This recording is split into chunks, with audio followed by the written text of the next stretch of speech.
What is going on, guys? Welcome back to another video. So usually the trade market in a given season doesn't really start to pick up till like late January, early February. You think about last year, we did have the Zadorov trade in like early December, but there wasn't much until Lindholm got traded in late January.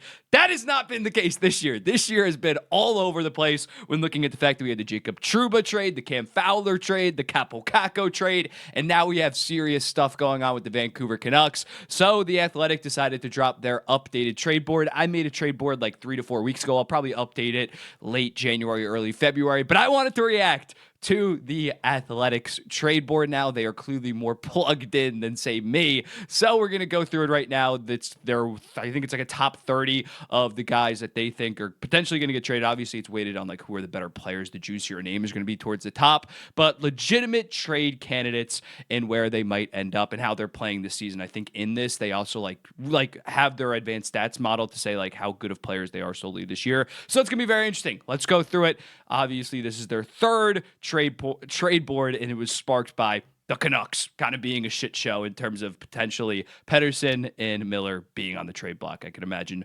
Pettersson up first. He is the first guy on the trade board. And yeah, I think that they should keep Pettersson. They definitely get a better return for Pettersson than, say, a JT Miller, but he fits the core perfectly. Him and Quinn Hughes are 1 year difference. He's a stud, not quite playing to his contract right now. As you can see, it says that his market value is only $10.4 million.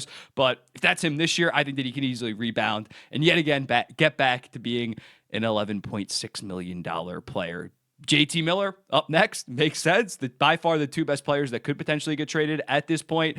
And yeah, Miller, it's going to be interesting midway through the season. They have him as a $9.3 million player as of right now. That's pretty interesting. But yeah, Miller, I think that Miller's probably more likely to get traded. He has got traded a bunch of different times, apparently some locker room problems. So that's definitely going to be interesting to track. I think I spoiled who was third, but we got Ivan Provorov. This guy is like the ideal second pair guy on a contender. It's going to be interesting because Columbus is in the playoff mix. You thought heading into the season that Ivan Provorov was easily going to get traded and get a decent amount, but now Columbus is kind of in the playoff mix. So I think they're still going to trade him. It came out today that Sean Monahan got hurt. So if that's a long term, you can probably kiss the Columbus Blue Jackets playoff chances goodbye.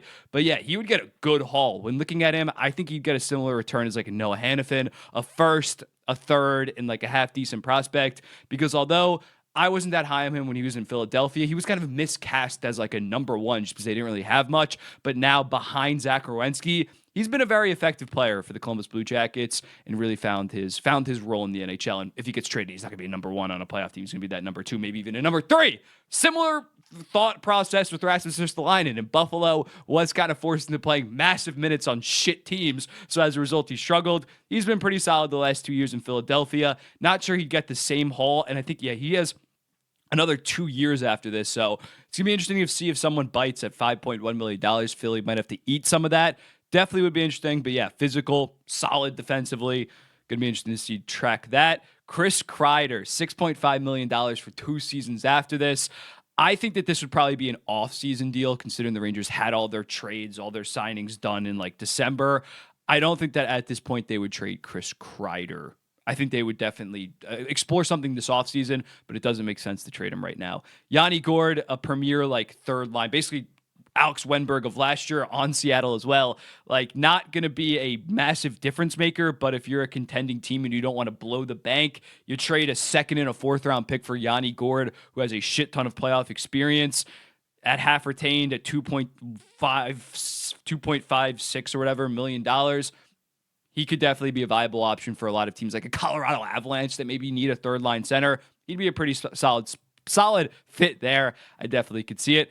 Brock Nelson, I knew that he was going to be on this list. Yeah, Brock Nelson is that second line center that teams are really going to want. You look at like Minnesota Wild, he's from Minnesota, Winnipeg Jets. I think he's actually closer to Winnipeg. He's from War Road. I think he's closer to Winnipeg actually than Minnesota. That'd be a perfect fit. And yeah, if my Islanders can get a first and like a good prospect for him, he's arguably my favorite Islander of all time. It would break me, but at this point, for Brock to go potentially win a Stanley Cup in his career and my Islanders to retool, you got to do it. You probably got to do it at this point. And he's having a down year, but this guy is still a stud. And yeah, it'll be interesting to see if a team decides to take him on as a rental and if they get some kind of extension done once he is signed, so it's not a rental. Marcus Pettersson. I think Marcus Pettersson should be higher. Maybe they don't have him that higher, considering now that Pittsburgh's in a little bit of a wild card hunt. But yeah, this guy is a stud. He's only making $4 million. So if you get him as a rental at only $2 million, he'd be a perfect second pair guy. He's been playing top pair minutes in Pittsburgh the last couple of years. His even strength point production has been very impressive. He's, in terms of like realistic rentals, he's probably like top 3 for me. I'm not gonna lie. David Savard, this is going to be interesting. He's just kind of like going to be a third pair guy on whatever team he goes to. He's not that good of a player at this point, but he is physical, can play solid defense, not playing solid defense this year, as you can see with the net rating. But yeah, I think a team's definitely going to bite on a David Savard. But also maybe because he's such a shit show, going back to Columbus, going back to Pittsburgh, maybe just the Montreal Canadiens decide to keep him and they try to make the playoffs. John Gibson, you thought maybe he's playing great this year, by the way. He's really bounced back after having like 4 or 5 straight years of playing pretty shit. Yes, he plays on a bad Anaheim team, but the underlying numbers were bad. He's balling out this season. You thought if he was playing like this in the Mackenzie Blackwood deal hadn't happened yet, maybe you could see something with the Colorado Avalanche. At this point, mid-season, I'm trying to think, like, what other team? I don't think the Oilers. Stuart Skinner's been playing better of late and only makes $2.6 million. It's just $6.4 million for 2 seasons after this. It's going to have to be some kind of offseason deal at this point. I'm not sure someone's going to go so aggressive in terms of trading for a goalie right now, but I think Anaheim definitely should look at moving him this offseason, considering Daschle looks like definitely the guy of the future. Trent Frederick, yeah, he has not been playing good this year. What's his point production? Yeah, he had 18 goals, 40 points last year. I think he's like hovering at like 25, 30 point pace right now. You thought he was going to be a very effective middle sixer for this Boston Bruins team. And if they try to make some kind of aggressive move, Trent Frederick will probably be packaged alongside that. Matthew Olivier, I don't know if I'm pronouncing that right. Depth guy, probably going to get traded for like a 4th round pick. Perfectly average. Brandon Tanev, yeah, Seattle. I don't know what the hell Seattle's going to do, man, because they went so aggressive in free agency. Stevenson deal's an absolute disaster. Brandon Montour's playing pretty damn good, but they just stink. Are they just going to sell yet again? Ron Francis probably should get fired because they're just in a really weird spot. Will Borgen, I guess if the Rangers are out of it, you trade Borgen for a 4th round pick. Maybe you could get the 3rd round pick. His AAV is pretty fat at $2.7 million, and he's not that good. But Bowen Byram, very interesting with Bowen Byram. There's a report that came out that he wants to be a number 1 defenseman very soon, or else he's not going to be happy. He's not a number 1 defenseman right now, so it's going to be interesting to see if a team kind of takes a whack at him. He's a restricted free agent this summer, so is Buffalo going to give him some kind of big deal if he's their 3rd left-handed defenseman? I don't really know. If I'm Buffalo, I definitely would potentially look at moving him at this point, considering he's a restricted free agent and might want some serious money. Scott Laughton, he's been on the market for like the past 2 years, it feels like at this point. I don't expect him to get traded maybe next year when he's a pending UFA. But yeah, he's just a very effective 3rd liner. Very good player in his role.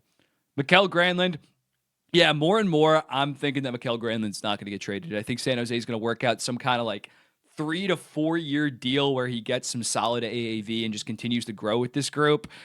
But it's tough because San Jose doesn't have a retention spot because they're using it with Carlson, Burns, and Hurdle right now. So that kind of makes it tough. They could get a 3rd team to retain 50%. But yeah, I'm way less confident on Granlund getting traded now versus a month ago, and I think the public sentiment, this clearly indicates that as well, because in terms of pending unrestricted free agents, he's no doubt like a top 5 guy, but here he is 17th on this list, so that's pretty interesting. Brandon Saad, I don't expect him to get traded. He's not playing that good this year, and he is at $4.5 million for another season after this. I can't see a playoff team kind of take a bite at that. Taylor Hall is interesting. He'd probably have to get double retained, so it's only a $1.5 million cap hit, because even at $3 million, I don't know if I'm taking a massive swing on Taylor Hall at this point. 33 years old, coming off an injury. Cody Ceci, going to be similarly to like a Will Borgen, or who was I mentioning before? I don't know, just like a depth defenseman. You trade a 3rd round pick at half retained or 4th round pick for him at $1.625 million. He can be a solid 3rd pair guy. Obviously, in Edmonton, he's not a 2nd pair guy on an actual contender, but like a low-end playoff team that just needs some defenseman depth if they're dealing with an injury. You bring in Cody Ceci for a mid-round pick, and that could be pretty solid. Mario Ferraro, I don't think that they would trade Mario Ferraro. He still is pretty young. It's not like he's going to need some massive extension that's going to be egregious. Keep him. He's not playing that good this year, as you can see from the net rating. Nils Hoglander, yeah, dude. People went from saying that this is an absolute steal, generational deal. and he is struggling this year, and he's making a decent $3 million, or it's the kick saying next year it's the $3 million, $1.1 million right now. So maybe a contender takes a risk on him. But yeah, the production has not been there. We thought after last year's, like all his goals came at even strength with 24 goals. You thought he was going to take a decent step and have an elevated role, but that has just not happened. And as a result, rightfully so, he's kind of on this trade block. Kyle Palmieri, yeah, it's looking like Brock Nelson is going to be the one that gets traded. Kyle Palmieri is from Long Island, so it looks like he's kind of just going to stay. I love Kyle Palmieri, but I think it's far more likely that they just say, Brock Nelson, you go to an actual contender. Versus Palmieri, I could easily see the Islanders re-sign him on another 4-year deal at $5 million, basically the exact same deal that he signed last time. He is getting up there in age, but yeah, Kyle Palmieri, I imagine at his stage in his career isn't big on like cup chasing or something like that. Maybe later on in his career, but he clearly loves Long Island, born and raised, and now he's home and doesn't want to go anywhere. So as a result, that's why Brock Nelson's so high versus Kyle Palmieri is so low, despite Brock Nelson being on Long Island so much longer. Gustav Nyquist, I'm surprised that this guy isn't higher. I mean, he has 1 year left at a reasonable $3.185 million, half retained, get him at 1.6. He is struggling this year. The net rating solid, but his offense production has fallen off a decent amount. But like, if you're Nashville, are you going to sign this guy to some kind of like 3-year deal at $4.5 million? Fucking sell this guy, get a second-round pick. I think even with the massive fall-off, he had 75 points last year. I would have Nyquist like top 10 pretty easily. That's interesting. Georgiev, this would have to be like if a Contender's goalie gets legitimately hurt. Not wishing that on anybody, but if a team is willing, if a team is that down bad to say, yeah, the Sharks will give you a 3rd-round pick or a 4th-round pick for Georgiev at half retained, something has gone horribly wrong with your goaltending situation. So I don't anticipate that, but yeah, he definitely needs to be on the radar because he does have experience of being a starter, I guess. Nick Bijugstad, I always botch that name, but $2.1 million cap hit. I think Utah's going to hold on to him. He's been loyal. He got traded to Edmonton like 2023 deadline and then immediately signed with the Coyotes, then the Utah Hockey Club. So that was pretty funny. I think that he just likes this organization and probably is not going anywhere. They'll sign him to some kind of cheap deal.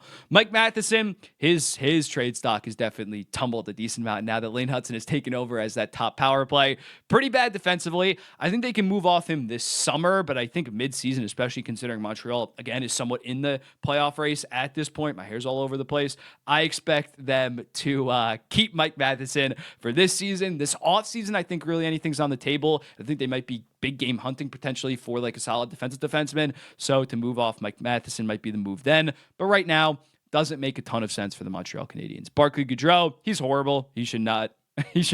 No team should be trading for him. His net rating, as you can see, his ass. He has one of the worst like expected goals percentage, even being on the San Jose Sharks. He's far worse than the fact that Mike Greer freaking picked up Barclay Goodrow, got the Rangers out of that, is criminal. Vinny Desharnais, solid depth defenseman. Give up a 4th or 5th round pick for him, and maybe he plays some games for you. He's always making $2 million. That's kind of tough, and he has another year. Yeah, stay away from Vinny Desharnais, in my opinion. And then Nicholas Robertson, they definitely just threw that for a little bit of engagement bait. But Nick Robertson, he was playing pretty solid this year to start out the year, but he just can never really find a role on the Toronto Maple Leafs. But yeah, let me know in the comments. What do you think about this? Which one of those guys do you think is going to end up getting traded? Which ones are not? What are some names that are not listed on that you think definitely should be in trade talks? And yeah, I obviously as a content creator, I am very pro trade. I want trades galore from November all the way up until the deadline. I want absolute chaos. But let me know in the comments. What do you think? I'll be seeing you in the next one.